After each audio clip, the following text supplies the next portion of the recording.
All right. Well, welcome back to another episode of the Upset Special with the Transfer Portal CFB presented by No Context CFB. Back again for another weekly episode where we try on this endless quest to get over 500 on a week. We one for 8 last week, 1-7 overall record. Dylan hit on Minnesota over Iowa, but both Josh and Dylan lost the Navy game. Josh also barely lost the Houston game, very close with that one as well. I was not very close with Marshall, and I was close with UAB for maybe a quarter, and that was about it. Wheel at Arizona State over Washington nearly hit on that, but unfortunately was still off. So a 1-8, 1-7 showing last week, but that's all right. We got to win. We're gonna build off of it this week. We got plenty more good stuff ahead. Actually, before we get into it, just remember to like, subscribe, comment, all that good stuff. Leave your upset picks for the week, who you agree, disagree with, and make fun of how bad we are at this, etc., etc. I'll go ahead and jump into mine first. It's my bigger point total of the week. But I've got the Rice Owls taking on Tulane Green Wave, getting 11 points at home. Rice 4-3, a little bit of an up and down kind of roller coaster ride of a season so far. But JT Daniels and that team, when they're hot, they're really hot. That passing attack has been great. Luke McCaffrey has been a stud out wide. Um, I really like how tough this team has been, especially in close games. They're still got conference title hopes. Even they're 2-1 in the American right now, so they can go on a little run here as well. They're able to pull this one off at home. Tulane is a great team. Michael Pratt's playing at an extremely high level, especially recently.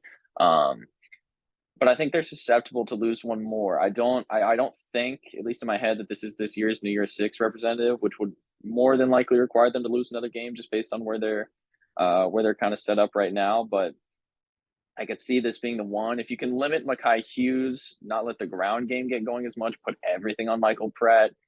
Maybe that's how you get it done. But I like Rice in this one. They're actually getting 10.5 now, but I like that one. Tulane played with fire last week too, as well. And they've kind of been close in a couple games this season. So I can see Rice pulling off this upset. Your thoughts slash disagreements, Josh. Yeah, this is one I looked at. I do like Rice. Again, JT Daniels finally found a home. Nice for him. Been balling out this year. But I'm still super high on Tulane. Really think Michael Pratt is a really, really good quarterback. The wide receivers he's got are just awesome. It's not so much as running last year when they had Tajay Spears, but it's now more of a passing attack. A little more explosive to start the season. It's kind of been more like efficient now, like less throws for Pratt, just being hyper effective with that. If he has to throw more, will maybe Tulane sputter a little bit? I don't know. That defense, they gave up, what was like, they were up 21, no, they were like 28-7 on North Texas, and they almost blew that game. Ended up tied, and then they had to rely on Pratt in the end there. But I'm still high on Tulane.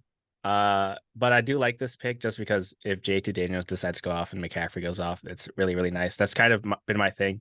My theme this year for upsets is a player or two goes off, and you can kind of do that more in college football than like you can in the NFL. But yeah, if one player decides to go nuclear or two, then you can spring an upset. But yeah, I really like the thinking behind this pick, Parker. I like it. I almost picked this one. Fair enough. Sounds good. Yeah.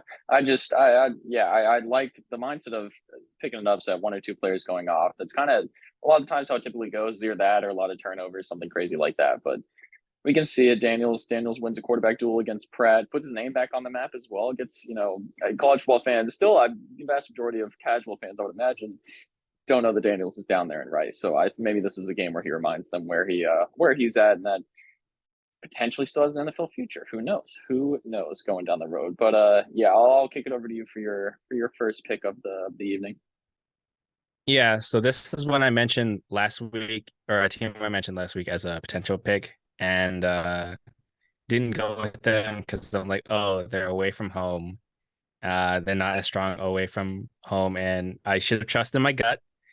And I should have gone with Utah. Should have gone with Utah against USC. And this time Utah is at home. It is a day game, and there's like some stat where like Utah during the day, versus Utah at night, it's like a 6 point difference, in favor of like the night, for Utah when they're at Yeah. home. But still at home, they are playing Utah's playing Oregon. I should have said up top, Utah plus 6.5. But I just really think this Utah team is 6.5 seems like a whole lot to me. And this is gonna just it's gonna be a lot closer just because that's how Utah plays. Sione Vaki, um, he's the new um dual threat in the Pac-12. Not for the people going crazy, he's not as good as Travis Hunter. Calm down. But he's still really, really good. Utah will be without linebacker Landon Barton for the rest of the season, unfortunately. He got hurt in the USC game. So keep an eye on how the defense adjusts, how they have to shuffle players around. But it's Utah, they'll probably figure it out. Um, so yeah, I just got Utah here. This is one that I should have gone with last week. So it's kind of a reactionary pick again, but I'm gonna go with the Utes at home against Oregon.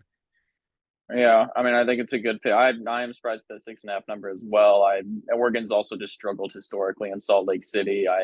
I do think it is a lot different playing there at night than it is during the day. That's definitely true, but the crowd is still going to be crazy. I think it's, I think Oregon's definitely physically a better matchup for Utah than USC was, but I still have doubts about how truly tough this Oregon team is, and they're going to really get hit in the mouth by Utah this weekend.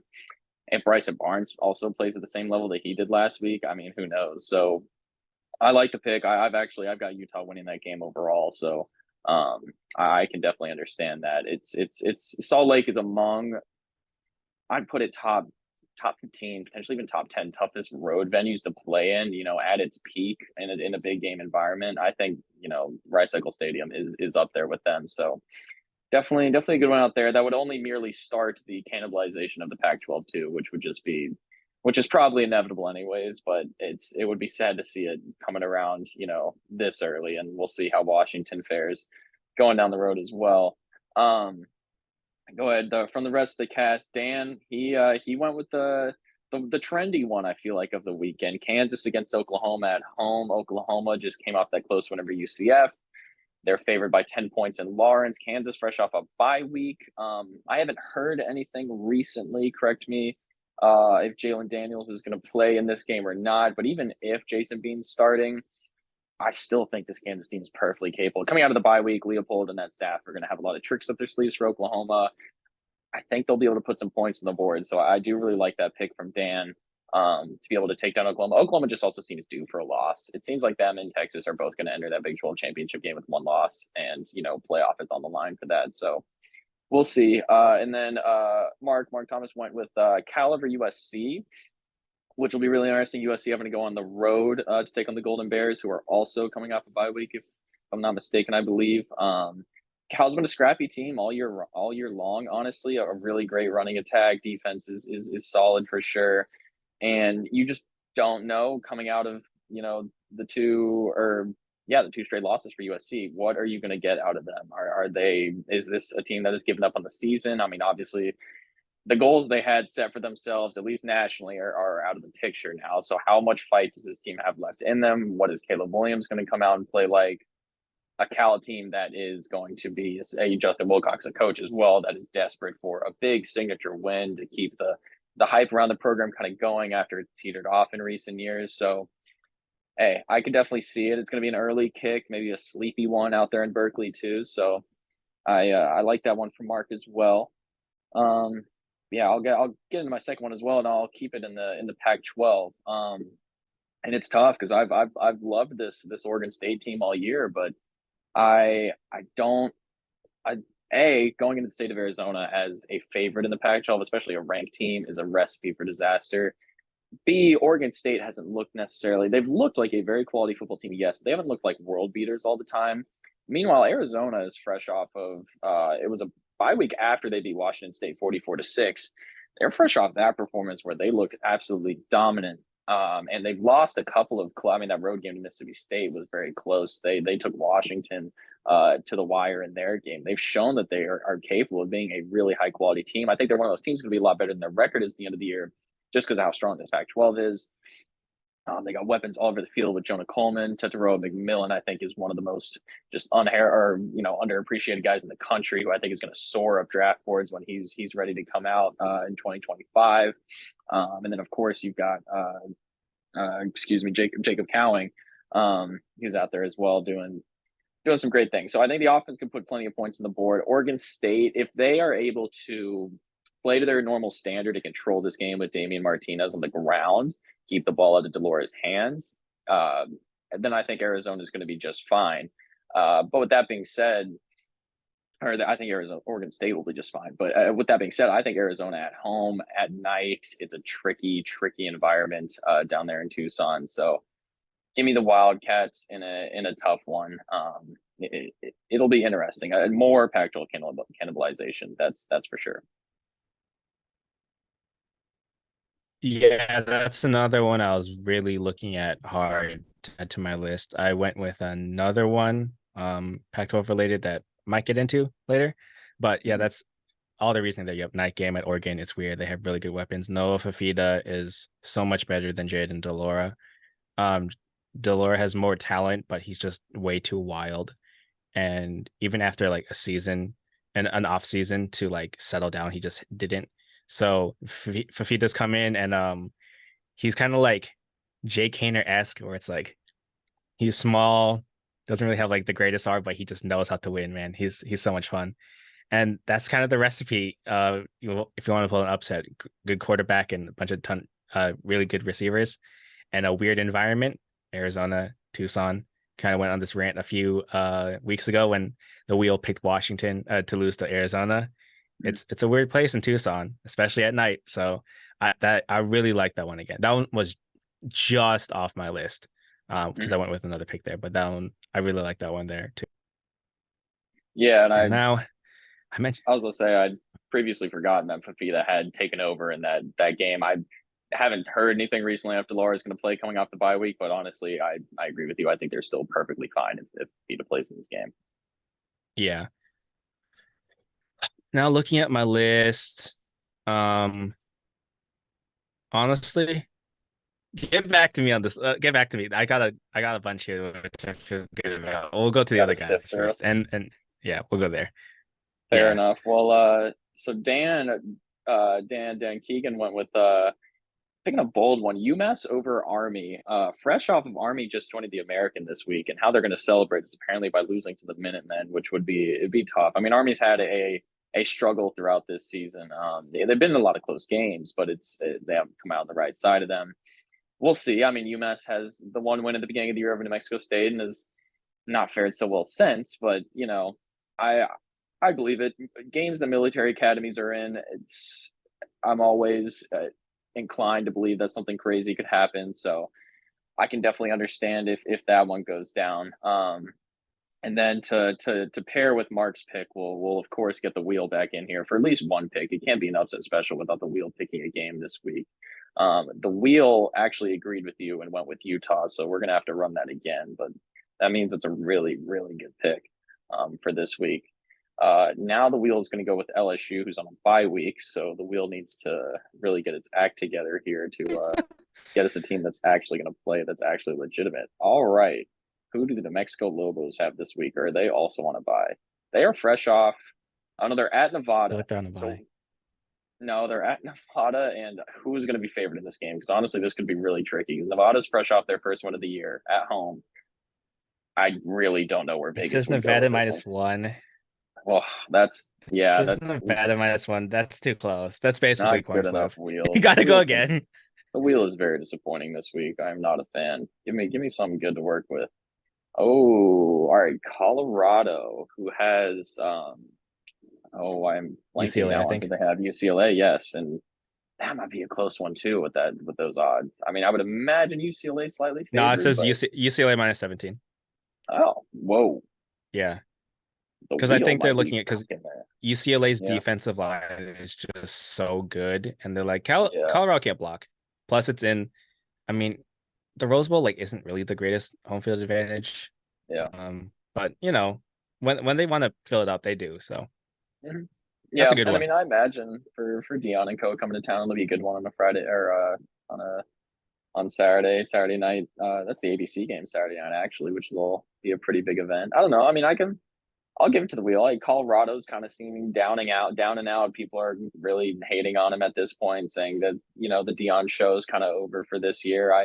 I think they're still going to cause some noise at least in a game or two this year. I still think they're going to go bowling.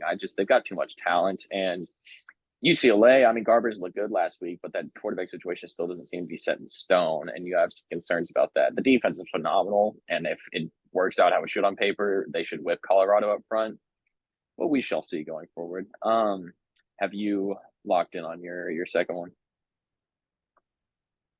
Yeah, I think so. So I mentioned it earlier, and I might as well just go with it. Now I'm switching it up. I'm gonna go with Texas State +5 versus Troy. Um, Yeah. Troy is a really good team. They're not as good as last year, but they're still really, really good. Um, but TJ Finley and Joey Hobart are one of the best quarterback receiver duos in the country that no one really talks about. Texas State, they need one more win to be bowl eligible, and it's kind of tough. Actually, looking at the rest of their schedule, um, I think this might be one of their best chances because like they're riding high. I think they're coming off a bye. Texas State is, and that's one where I feel like Texas State isn't getting enough respect. For the +5, it should be a little bit closer. Even if it's like 4.5, that feels like such a major, like, okay, there's more respect. +4.5, excuse me. And Troy, I don't know, like their running game is pretty good. Their passing game is up and down. And this is a situation where Texas State, the fans are especially like they're showing up more and more, and like they've been really showing out this season. And I think that there's just an energy around the Bobcats, um, where they're gonna ride this high. And if they don't get Troy, they're gonna pick off another team to get to bowl eligibility, maybe two, just because I think this is a really feisty program under GJ Kinney. And I this one feels more coin flippy to me than just +5. Yep. Um, if it was +4.5, to be like, okay, that's more respectable. Well, it just feels coin flippy. So again, like if you were just betting, I would maybe take Texas State here. But again, we pick straight up. But I believe in the Bobcats enough. GJ Kinney in that squad. I'm gonna go with them. Yeah. Yeah, I do. They've been two very interesting as I do the. I mean, you obviously do the Cole Brennan War. I do the weekly Group of Five watch. They've been very interesting teams, both of them, to follow throughout this season. Just Texas State, obviously the flash early with Baylor, and then they humbled maybe slightly as they kind of hit conference play a little bit, but they're still right in the thick of things of that race. This Troy is probably outside James Madison the most complete team in this conference, but everything's on the line for the West Division in this game between Texas State and Troy, both sitting at the top of that division to play in the Sun Belt title game. And yeah, I mean TJ Finley at home. I mean he can be an X factor. He can override Troy's defense is borderline elite, yes, but I think Finley's the type of talent that can override that. And then you look at the running back matchup of this game is also phenomenal. I mean, Kamani Batal almost at 1,000 yards in the season. I hope I don't butcher his name, but Ismail Mahdi, sophomore. Badal, correct me if I'm wrong, I believe is 5'8". Mahdi is 5'9". You're getting a matchup of two running backs who are studs for their respective teams, coming in at both under 5'10". I think that's going to be really fun to watch as well.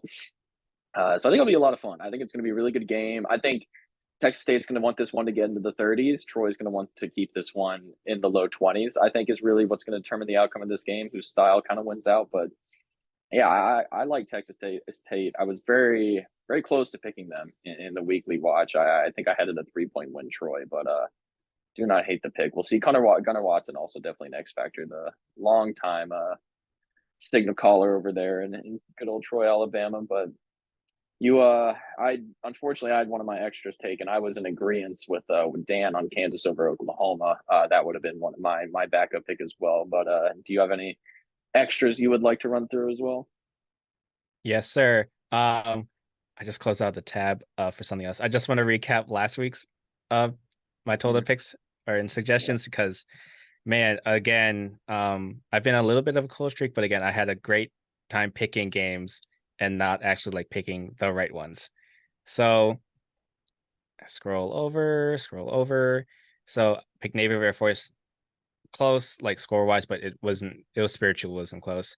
Mississippi State over Arkansas. I should have picked that one. That one just felt so bad vibes to me, but I just didn't trust Mississippi State enough, um, which stinks. I doubted Arkansas.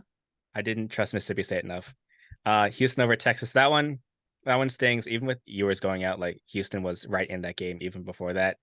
I'm not like, but again, I'm not even like the spot and the whole thing at the end of the game. It's even with the spot being bad and like people like complaining about the rollout play that Houston called, the receiver was open. A better throw, it's a first down. Houston goes and cooks, and maybe even I felt like they were going to go for 2 if they scored.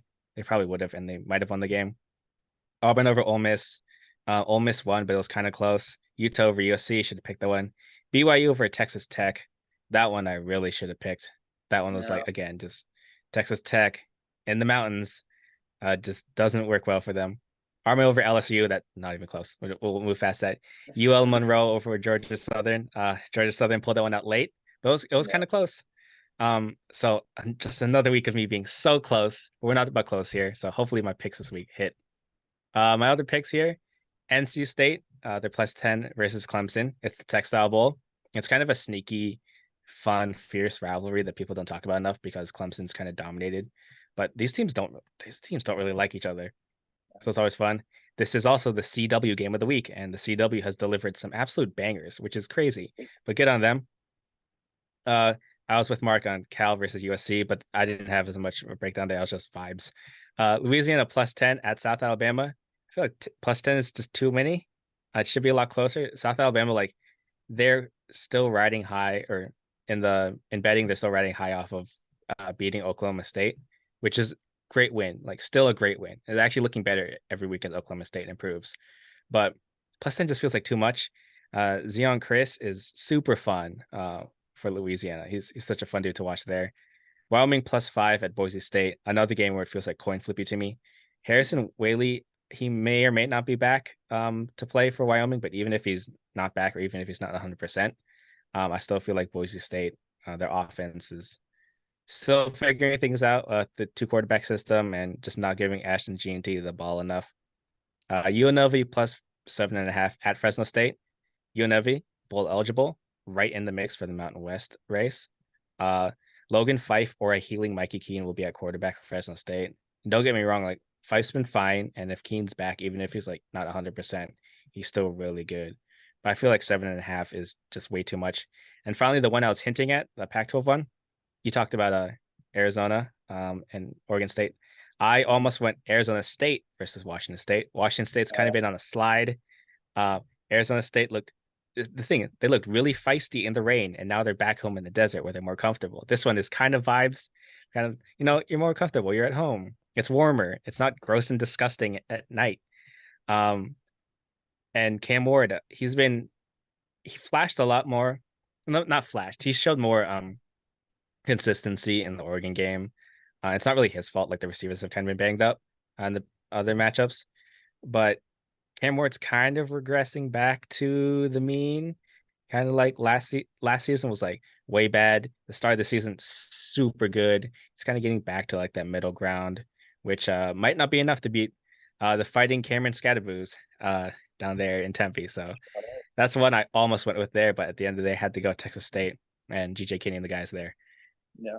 And it does seem like, I mean, Kenny Dillingham, Arizona State's been close in a couple games. They're not just going to win one game this season. They're going to pick someone off in the Pac-12. I'm more than convinced. And this is probably the best opportunity they have left. Maybe Arizona in the rivalry game at the end of the year, but they're due. I think they are definitely due to pull off one of these.